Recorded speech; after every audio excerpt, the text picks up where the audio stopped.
Hola hermanos, ¿qué tal? Es un privilegio compartir con ustedes el mensaje del Señor, ya que estamos unidos y reunidos en el amor de Cristo, en el nombre del Señor.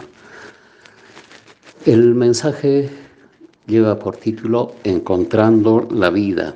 El texto bíblico que vamos a usar es el Evangelio de Juan, capítulo 14, desde el versículo 1 hasta la primera parte del versículo 7. Nos vamos a enfocar en el versículo 6 y la primera parte del versículo 7, que dice: Yo soy el camino y la verdad y la vida. Nadie viene al Padre si no es por mí. Si a mí me conocierais, a mi Padre también le conoceríais. Oremos. Padre bendito, Dios de toda gracia y misericordia, pedimos, Señor, tu auxilio, tu Espíritu Santo nos dirija para hablar, para escuchar, para entender, de manera que tu voluntad, tu deseo pueda ser establecido en todos los que escuchamos tu palabra, Señor. Bien, hay algunas preguntas que se plantean para este mensaje que se llama Encontrando la vida. ¿Quién soy yo? ¿De dónde vine? ¿Para qué existo? ¿Qué es lo que me hace ser diferente de otras criaturas? Filósofos, sociólogos, antropólogos, teólogos, científicos, naturalistas, conservacionistas, etcétera, etcétera, se han levantado a través de la historia de la humanidad. Y estos científicos, hombres científicos, han producido filosofías, religiones, leyendas, mitologías, teorías científicas, y han fundado, han hecho libros, laboratorios, escuelas, facultades, institutos, universidades. Así ha pasado la historia de la humanidad y seguirá en este plan. Veamos el mensaje en dos partes. La primera dice así, se llama así: la vida en relación a la existencia humana. Tiene dos puntos. El primer punto: para la ciencia, la existencia humana no tiene propósito, sin esperanza. Estos científicos de diferentes tiempos han desarrollado visiones, o sea, concepciones, que las enumeraremos nomás, porque sería largo extenderse en explicar cada cosa, y mencionaremos la visión reduccionista, marxista, la freudiana, la totalitarista, racista, naturalista, conservacionista. Bueno, todas estas terminan en una propia visión, elaborada bajo los conceptos humanos, sin tener en cuenta a Dios. Aunque hay que reconocer que muchos de estos han creído en Dios, pero en un Dios a su manera, en un Dios según su pensamiento, según su visión. Y esto ha sido más en estos que creían en Dios hasta, podríamos decir, hasta la Segunda Guerra Mundial. De ahí para adelante casi todos estos son ateos puros. En las universidades campea el ateísmo, en las facultades, en todas las carreras, las profesiones, prima el ateísmo. Bien, y sin embargo, Dios tiene una respuesta para esto que en su momento se le dirá. ¿Qué piensa Dios? ¿Cuál es el concepto de Dios frente a estas cosas, frente a esta situación? El punto 2 dice así: para la iglesia de Cristo, la iglesia cristiana, La existencia humana sí tiene un propósito. Dios ha creado al hombre a su imagen y semejanza. Varón y varona los ha creado. Varón y mujer los ha hecho. Dios ha ideado una humanidad que tenga amistad con Él, que tenga comunión con Él, relación directa con Dios, comunicación. Él quiere una humanidad en santidad, en justicia, en amor. El problema es el pecado. El pecado rompe esa posibilidad del ser humano. El pecado separa al hombre de Dios. El que toma la iniciativa en el pecado es el hombre. Por eso Él es el que se separa de Dios, y esto nos viene ya como una herencia de miles y miles de años que la conocemos. Jesús dice: yo he venido para que tengan vida y la tengan en abundancia. Dice también, como la base bíblica: yo soy el camino y la verdad y la vida, nadie viene al Padre sino por mí. También en Juan 3:16, esta afirmación, resumen, es que todo aquel que cree en el unigénito Hijo de Dios no se pierde, tiene vida eterna. Sin embargo, viendo esta realidad humana, en 2 Corintios 3:18 hasta el siguiente versículo, dice que pese a que el hombre es pecador, cuando sigue esta ruta, este camino, cuando le sigue a Cristo, al comienzo va mirando a Dios, la gloria de Dios, así de una manera un poco nublada, pero que es transformado de gloria en gloria hasta conseguir, hasta ser la imagen de Dios. Y pese a que no ha alcanzado plenamente la imagen de Dios, no nos desanimamos, seguimos adelante en el camino. Y esta es la historia de la vida en Cristo.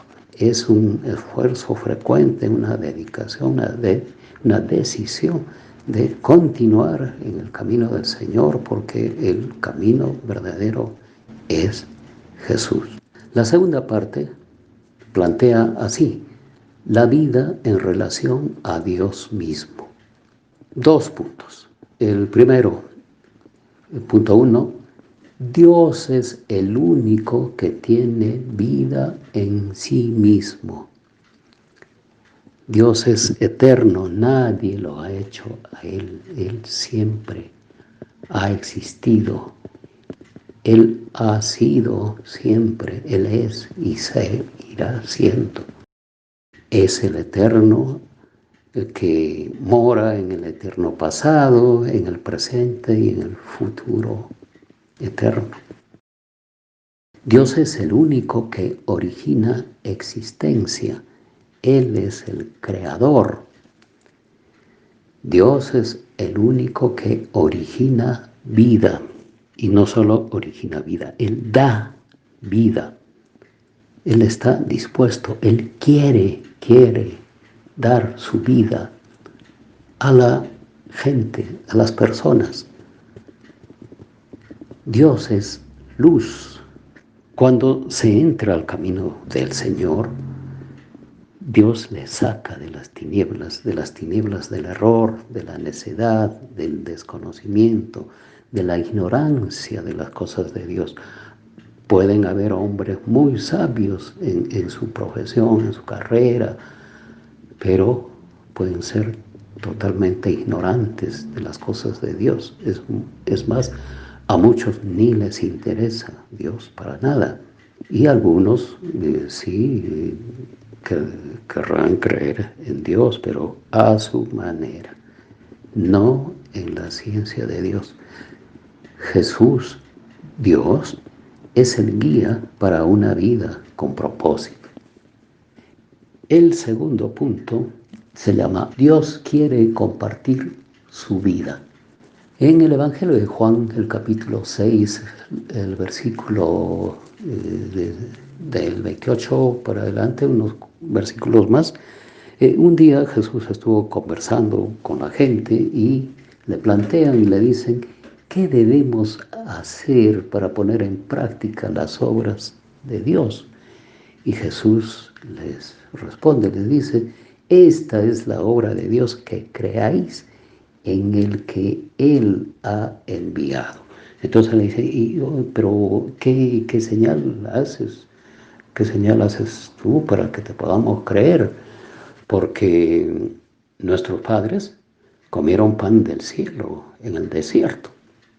Y entonces Jesús les dice, de verdad, os digo que Moisés no os dio el pan del cielo, pero mi Padre sí os da el verdadero pan del cielo, porque el pan de Dios es aquel que descendió del cielo y da vida al mundo.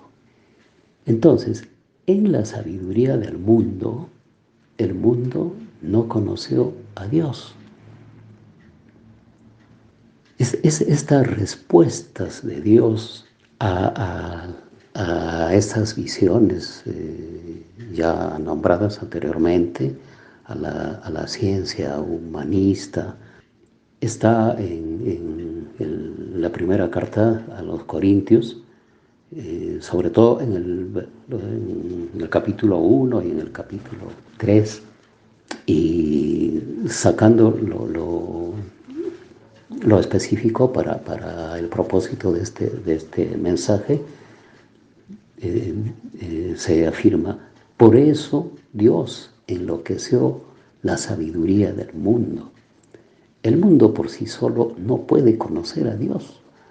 Por eso Dios envió al Hijo unigénito, nuestro Señor Jesucristo, para que en Él, que es completamente hombre y completamente Dios, la humanidad pudiera tener la oportunidad de llegar a Dios. Entonces, ¿cómo llegar a Dios? Hay un solo camino, Jesús, el unigénito, Hijo de Dios,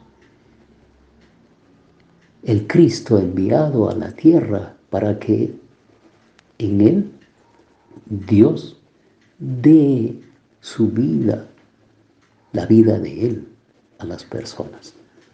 Así entonces podemos tener vida, la vida de Dios, y nuestra existencia tener un propósito. Es necesario establecer estas diferencias según lo que nos atañe en el mensaje. No es igual la existencia que vida. El ser humano tiene espíritu, alma y cuerpo. Los seres humanos tienen en su forma natural, es decir, el hombre natural que tiene espíritu, alma y cuerpo, ese espíritu está muerto. Según Dios, según su palabra, ese espíritu está muerto, está separado de Dios, apartado de Dios. En cambio, las Escrituras, Dios afirma que la persona con espíritu, alma y cuerpo que tiene vida es aquel que ha recibido la vida de Dios, aquel que es nacido de Dios.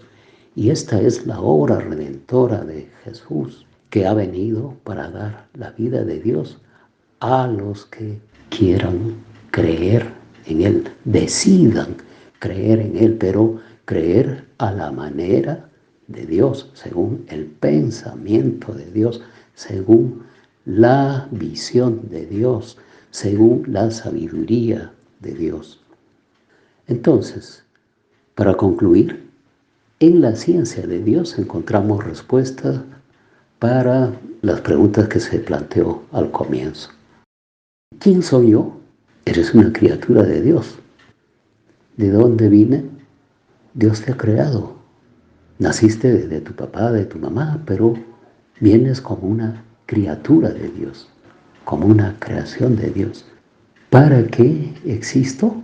Para un propósito en tu vida, propósito que ya ha sido señalado y que al final lo vamos a remarcar.